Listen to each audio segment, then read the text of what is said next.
first up tonight, as I said, in a week's time, Queensland is electing a new parliament, a parliament of 93 members of a single chamber, a unicameral system. 93 members will be elected next Saturday, and it'll be for a 4-year term for the first time. And it's almost 100 years since, in a fit of pique, the Labor Party abolished what we have in every other state around Australia, the upper house. Daniel Wild from the IPA is joining us first up. And Daniel, I appreciate what you're doing here. A research paper on the need for a Queensland upper house. I think it's good for accountability, but no one's going to want more members of parliament, Daniel.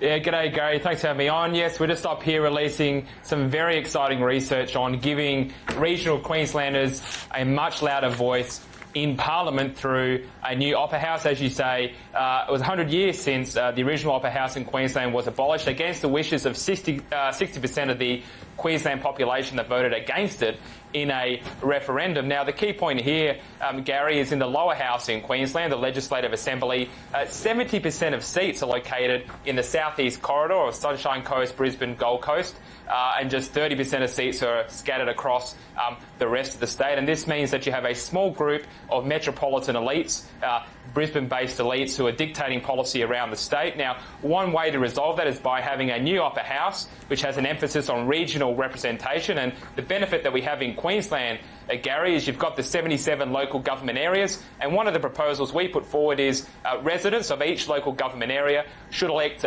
one member of parliament for the upper house. We would call it the regional council.